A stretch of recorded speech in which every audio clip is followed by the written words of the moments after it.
జాతీయ నాయకులకి రాష్ట్ర నాయకులకి అదేవిధంగా మన కార్యక్రమాలకు కూడా ముందుగా అభినందనలు తెలియజేస్తూ ఉన్నాను. అదేవిధంగా ఇప్పుడు బాధాకర విషయం ఏంటంటే ఇప్పుడున్న పరిస్థితిలో కొత్త చట్టాల కోసం పోరాడాల్సిన పరిస్థితి, కొత్త చట్టాల కోసం పోరాడాల్సిన పరిస్థితిలో ఇప్పుడు ఉన్న చట్టాలను కాపాడుకోవడానికి చేయాల్సిన పరిస్థితి. ఇంతకన్నా దౌర్భాగ్యం ఏ ప్రభుత్వంలో ఉందా, ఏ పాలకులు చేశారో నడుస్తూనే ఉంది. దీనికి మనం ఇంతకుముందు ఇదే ఆఫీస్ ముందు 2000 మందితోటి మేము ధర్నా చేసి మెమోండా ఇచ్చిన రోజులు కూడా ఉన్నవి.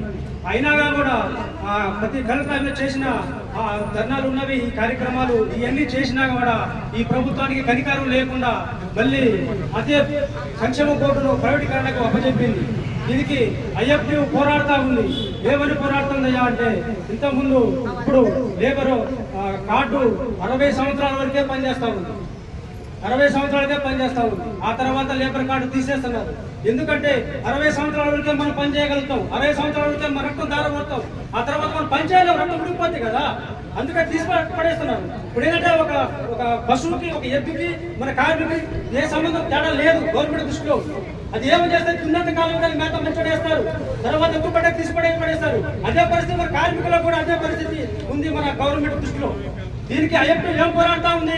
60 సంవత్సరాలు దాటినారు, ఎట్లా కార్డు పని చేయలేదు కదా, దానికి గవర్నమెంట్ నుంచి వాళ్ళు పని చేయలేరు కాబట్టి 60 సంవత్సరాలు దాకా రక్త దారిపోతే బిల్డింగ్లు కట్టి పెద్ద ఎన్ని కోట్లనే కావచ్చు, మనం లేని బిల్డింగ్ కాదు, ఏ బిల్డింగ్ కూడా కాదు. దానికి ఐఎఫ్టీ ఏం పోరాడుతూ ఉంది? 60 సంవత్సరాలు దాటిన కార్మికుడికి ఎట్లా కార్డు రైతు అవుతుంది కనుక వాళ్ళకి నెలకి ఒక 6,000 రూపాయలు పింఛన్ సౌకర్యం కల్పించాలని చెప్పి ఐఎఫ్టీ పోరాడుతూ ఉంది.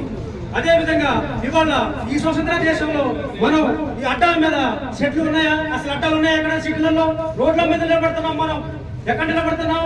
కేవలం రోడ్ల మీద బాక్సులు పట్టుకొని నిలబడతా ఉన్నాం. మళ్ళీ మహిళలు 6 గంటలు 7 గంటలకు పోతే 9 గంటలకు పనులు దొరక్క నిలబడి ఘోరంగా పోసపడుతున్న ఆడబిడ్డలు.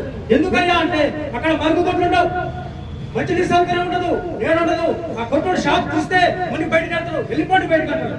ఎందుకంటే నా షాప్ వల్ల ఉండదు. ఇంత స్వాతంత్ర దేశాలు ఇదా, పాలకవర్గంలో ఇదా?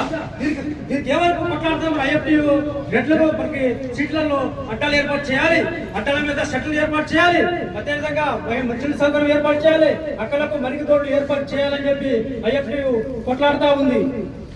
అదేవిధంగా ఇప్పుడు ఈ కార్యక్రమం